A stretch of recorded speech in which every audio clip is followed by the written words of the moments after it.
Welcome to an episode of Formula One and Done. Yes, that's the name I'm going with. Yeah, I'll change it if I can think of something better. But welcome to the channel. I'll get a few things out of the way to begin with. Firstly, I've been a fan of Formula One for over 20 years. I haven't missed a race, in fact. So big Formula One fan, and of course nowadays Formula One is massively popular and everyone's into it, which is really cool, but also kind of really weird to see it mainstream. Like you never used to see Formula One in the newspaper or anything, and now it's everywhere. You can buy merchandise everywhere. I mean, the sport's just grown and grown and grown, which is fantastic. And so a lot of my friends and colleagues and people around me, they're always asking about different things about Formula One and what I think and who do I think is going to win, etc. So I thought, you know what, I'm just going to start doing this, and I don't know where it's going to lead and what it's going to mean, but if people are listening, then fantastic. So if you have any ideas or feedback or suggestions, I'm really open to to take that on. I'm not a driver myself. I never aspired to be a Formula One driver. I've done quite a bit of karting just purely as a hobby. I love racing and machines and stuff. I'm also a huge MotoGP fan. In fact, MotoGP is what originally got me into motorsport. Probably nearly 30 years ago now, I think. When Mick Doohan was racing. So just a real petrol head, and But I think the idea for now is just going to be to sort of do a bit of a summary of, or not a summary, because I think people can, obviously you can watch the race, you can see the highlights, but perhaps give a bit more of insight, or just some of the things that jumped out to me, or some of the observations. And it's kind of a bit of a snapshot in time, right? Because it'll be interesting to, it's going to be a long season, 24 races, to kind of look back to, round one, or maybe next year, look at the Australian Grand Prix and go back and see what happened last year, etc. So again, would love to hear your comments and feedback. I think secondly, just to get the elephant out of the room, these are not going to be pretty videos. I used to run a channel for a business I owned, and I learned that editing videos is incredibly time consuming, and I have a day job. I'm not a YouTuber, and to be honest, even when I watch videos on YouTube, I don't actually watch them. I listen to them while I'm doing the dishes or folding the clothes or something like that. So these videos are not going to be designed for you to sit down and actually watch them. If you want to watch something, go and watch the highlights. It's here to listen to. So while you're on the way to work, you might be on the train, or if you're walking your dog, just something, put some earphones in and just listen to it. So there's not going to be pretty images and pretty videos. It's just, but I hope that the content, at least what I'm saying, is is something that's interesting. And ultimately I'd really like to develop a community where people actually share their own thoughts and their own ideas in the comments. So it's not just me. I'm not an expert in Formula One, right? As I said, I'm not a driver, so I don't know all the answers, but at least I can give some insights, and then people can say, oh, I agree with that, or I don't agree with that, and this is why I don't agree with it, etc. Now, Australia is going to be an interesting one, because I'm sure you can tell from my accent, I am Australian, and I know the Albert Park circuit very well. So I thought what I might do is actually split it into two videos. So I'll talk about the race, and then as a separate video, I will talk about Albert Park, in terms of, if you're thinking about going to see the race, just some of the suggestions and ideas in terms of what day you should go, or how to go about getting tickets, and whether it's worthwhile, and how to make the most of your time in Australia, etc., etc., etc. But let's just talk about, the race. So I think the biggest, kind of item of this race was the debut of Lewis Hamilton with Ferrari. And I have to admit, I know this is not going to make me popular, but I don't really, well, I'm not a Ferrari fan, and I never have been, and I don't think I ever will be. I think it's probably Australian culture that we kind of cheer for the underdog. And so over the years, back in the day, I actually liked McLaren, back in the, Hakkinen and Coulthard days. So I'm really happy to see McLaren back at the front. But I've always kind of liked Red Bull because they were just this, energy drinks company that took on the mighty, Ferrari and McLaren and beat them convincingly. So I've never really been a Ferrari fan, and I've been to Italy, and people say Ferrari is like a religion. It is. It's just unbelievable. But as a I guess a non-Italian, I'm still not really sure why everybody loves Ferrari so much, because they last won in 2007 when Kimi Raikkonen won the driver's title, and I don't think they've won the constructors since 2008. So at least if you look at the last, nearly 20 years, Ferrari is not the team that you want to be in.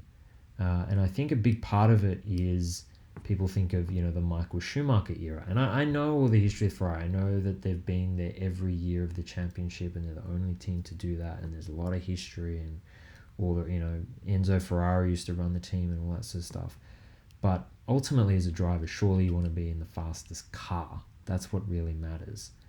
And, I'm not entirely convinced that Ferrari have that. So I was a little disappointed when, Lewis Hamilton moved to Ferrari, mainly because I felt that he kind of transcended the sport, right? Because people have that image of Michael Schumacher in a Ferrari, and it's very iconic. But I think Lewis in a Mercedes has been the image of Formula One for the last, 10 plus years, 12 years. And I know people can say, oh, no, it's Max. But, if you follow Formula One for that long, I still remember Lewis winning weekend after weekend after weekend after weekend. And, I think it would have been nice to see him finish his career at Mercedes. But I get it. I get why he left, and I understand, Toto gave him a 2-year contract with a 1-year option. It's really a 1-year contract. And, I know he has a history with Fred Vasseur and everything. But I have to admit, coming into the Grand Prix, I was actually excited about it, because I thought, here's the biggest driver on the planet in the biggest F1 team on the planet, and it's just next level. I mean, I've already seen, even in, Puma shops, at least in Australia, they have all the branding with Lewis, in a Ferrari, and it's big. So I think even if he doesn't win a championship with Ferrari, which I think on the balance of probabilities he won't, I hope I'm wrong, but I think it's still pretty cool to see him in a Ferrari, and I think it's cool for him as well that that he can do that, that he can say he's a Ferrari driver and do that. But clearly there was some growing pains there. It was a pretty poor weekend for Ferrari. I think P8 and P10, but there was all that chat on the radio with his engineer. Yeah, it'll be interesting to see how that goes. But very cool for Australia too. I think the last time Australia was the first race of the year was 2019, and it was very special to be there in person and see Lewis's debut race in a Ferrari. The second big talking point, I think, was the rookies. So people have been saying there's 5 rookies, but there's kind of 6. Or there's kind of 4, depending on how you count it. So Liam Lawson, his first full year as a Formula One driver, though it was his 12th race, because he did 5 in 2023 when he filled in when Daniel broke his hand in the Dutch Grand Prix, and then 2024 when VCarb or Racing Bulls or Alpha Tauri or Toro Rosso, whatever they call themselves. I think they're called Racing Bulls this year, when they dropped Daniel Ricciardo, and then Liam came in. So he's kind of a rookie, but it's also kind of his third year. And then you have Ollie Behrman from Haas, and he was this was his second race, but because he did a fill-in race last year with Ferrari, which is pretty cool, making a debut with Ferrari. But this is his first year in Formula One. And then you have Isaac Hadjar with Racing Bull. You have Jack Doohan for Alpine. You have Gabriel Bortoleto with Kick Sauber. And then you have... actually, I think the technical name is Stake Formula One Kick Sauber team, something like that. And then you have Andrea Kimi Antonelli, or as he goes by, Kimi, or Kimi Antonelli. He uses his middle name. So yeah, technically there was 6 rookies, and it has to be said that the lack of experience showed in general. I mean, first we had, really Ollie Behrman had a pretty disastrous weekend. He crashed, I think, in the second free practice, and then he put it in the gravel in the third free practice. And then he had a gearbox issue in qualifying, which is not really his fault, although it might have been from the crashes. So I really felt for him, because that must have really damaged his confidence. But he did finish the race, which, given the conditions, was impressive. But he finished plumb last. So, yeah, certainly didn't impress in the race. But I think, some kudos to him for at least finishing. I mean, to be honest, if I was a F1 rookie... I know it was Ollie's second race, but if I was doing my first race, I'd be going, I just want to finish. I just want to be able to say I finished my first race, which quite a few of the others couldn't say. So, of course, you had Isaac Hadjar. Really feel for him, putting in the wall in, the formation lap. Didn't even get to the start of the grid. I actually met Isaac last year after he won the F2 race. I was in the Melbourne Walk. And he was just so chill. I mean, all 3 of them were just the podium finish was just so chill, and it was almost as if they didn't know what to do. There weren't that many people there, to be honest, but it was like they didn't really know what to.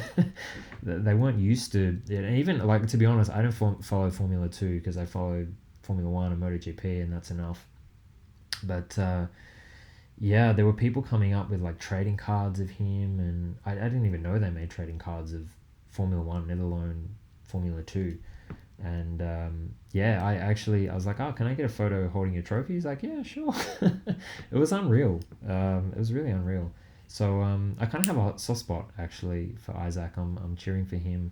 And when I saw him crash, I was like, oh no, I feel really sorry for him. But it was very nice to see Anthony Hamilton, Lewis's father, and Isaac has said that Lewis is his hero, put an arm around him. But honestly, in all my years watching Formula 1, I don't think I've ever seen a driver so upset. Like, he was clearly just bawling his eyes out. And I've seen a couple of times where drivers have been really upset, but I don't think I've ever seen a driver like that. I mean, he was really just totally distraught.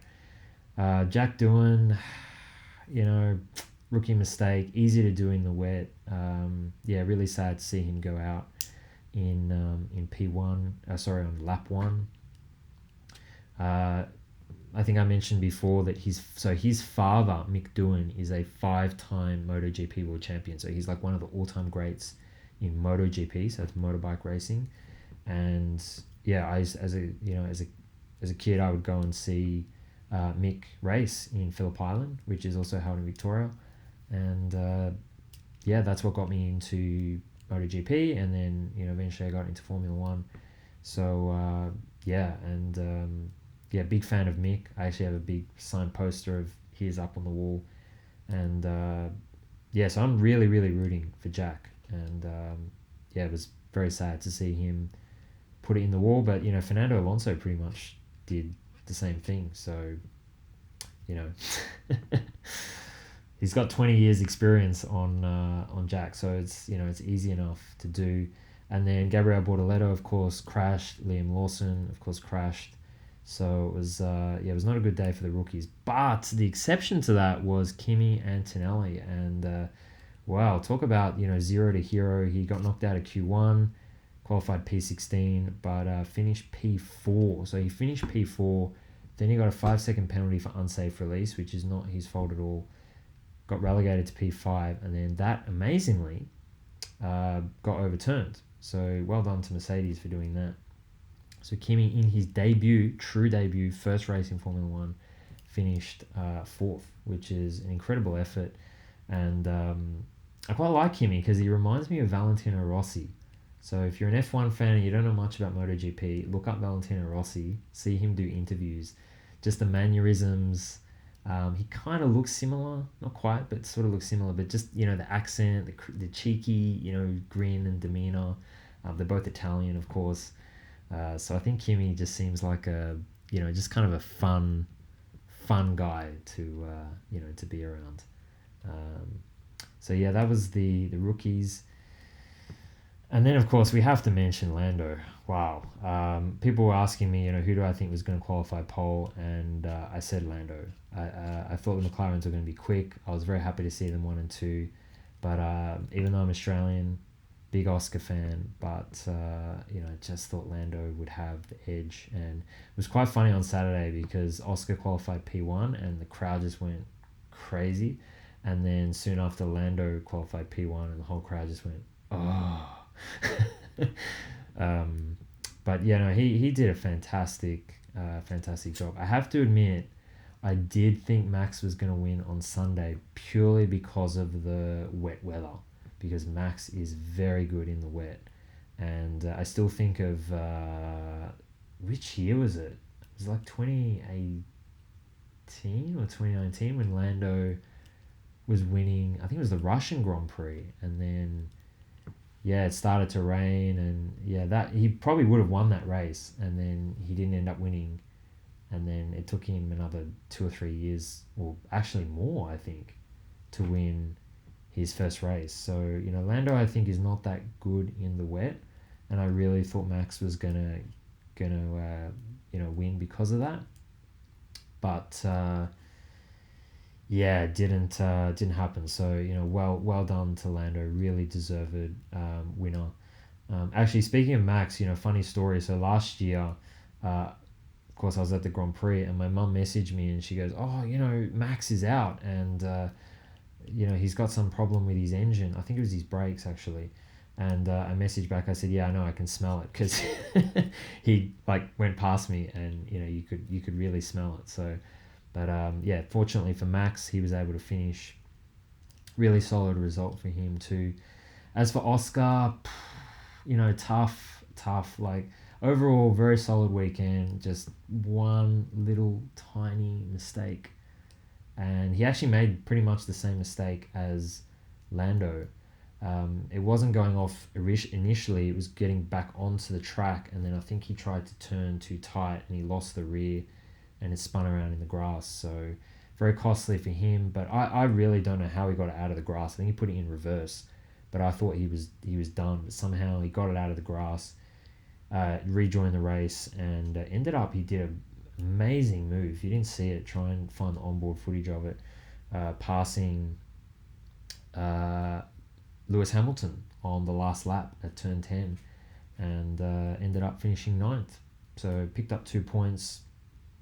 Could have been a lot better, but it could have been worse as well. But interesting, I didn't realise this. So the Australian Grand Prix has been on the calendar and counted towards the World Championship since 1985. It was held in Adelaide until, I think the first year at Albert Park was 1996.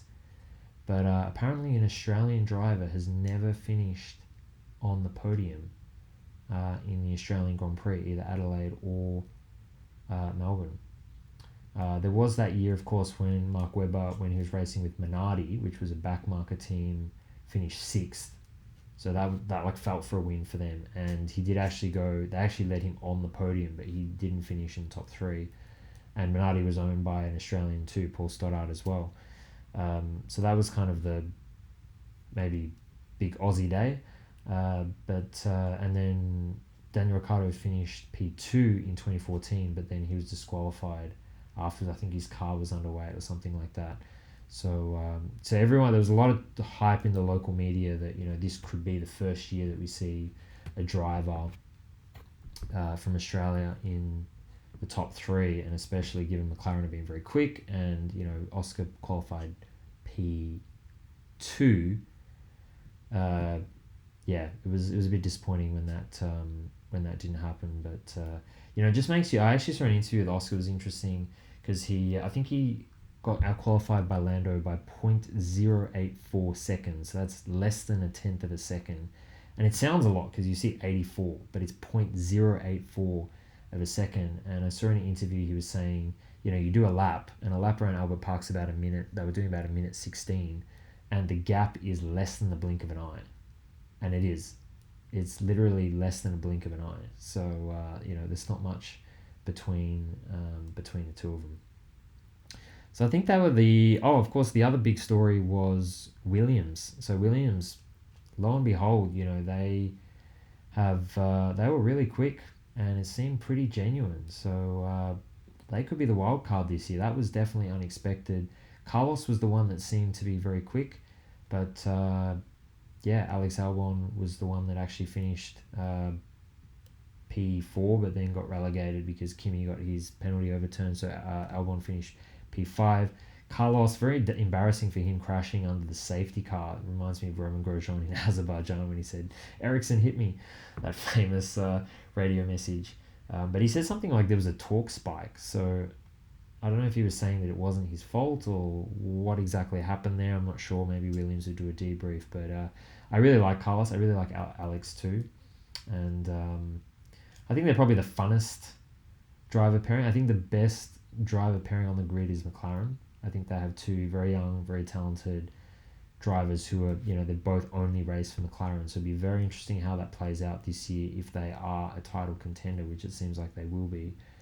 But I'm really rooting for the Williams boys as well. So sad to see Carlos out, but great result from Alex. And apparently Carlos was very adamant in the strategy, telling them to pit Alex when they did. And that was definitely a stroke of genius. So very interesting, very entertaining race. The only other thing I'll really say that you probably didn't get on TV was Saturday was very hot.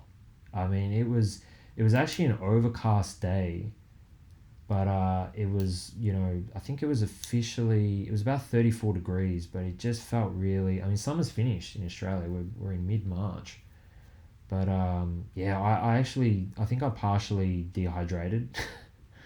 And it was hot, and you had to line up for 10-15 minutes in some places to get water, because I actually still not sure, but somebody told me that you weren't allowed to bring water in, which I didn't think was the case. But I thought I'll do the right thing. But then I actually asked the security people, and I think they said something like, if it's in a clear bottle, it's okay. But I don't know, they're very strict on these sort of things. But I mean, either way, one bottle was not enough. And, whether you were buying drink or filling up drink or whatever, I mean, you just had to wait a long time. And it was just really, really hot. And then Sunday was very wet. If you just turned in and watched the Grand Prix on the Sunday and you didn't watch all the race, like the F2, the F3, etc., you would have just gone, it's another wet race. But it was just pelting with rain, and it was so bad that the F3 race they started, but it ended up getting red flagged. The V8 races, which is an Australian racing series, I think they went out on the safety car a couple of laps, but didn't actually, I don't think they had any racing laps. And then the F2s, I think it was pretty much the same. They didn't even really have a race. And it reminded me of the MotoGP in 2023. You can look it up if you like, where the rain was so bad, they actually decided to put the feature race, so the main Grand Prix, on the Saturday, and then put the sprint race on the Sunday. And it was lucky they did that, because the sprint race, they didn't even do it because it was just too wet. And you remember, these are motorbikes, right? So they have less grip, and if you crash, it's easier to get, the drivers are less protected, etc. And it was just the most miserable day because it was just so wet, and we basically saw no racing. And yeah, it was, and I've never seen them change that, like put the Grand Prix on a Saturday. They should have actually done that in 2017 with the Japanese Grand Prix. I was actually in Japan at the time, and this big typhoon came, and they didn't want to move the race forward even by a couple of hours because of TV rights and stuff. And then that was the race that Jules Bianchi had his crash, which subsequently led to his death. You know, very very tragic. But yeah, it was very very. I was worried. I was genuinely worried that we weren't going to have a race on Sunday. But not only did we have a race, we had an absolutely fantastic race. What a way to start the year. But let me know if I missed anything. I mean, there's so much to talk about, but already this video is far too long. I think future videos will be a lot shorter and punchier. But it was the first race of the year. I suppose I had a insider's view actually being there. It was big weekend. If you want to know more again about the Australian Grand Prix, check out my other video where I talk about all the stuff around it. But the attendance was 465,000 officially, so it was the second. I believe it's the second biggest race on the calendar, only behind Silverstone. So it was a massive weekend. But onwards to China for round 2. See you then. Thanks for watching.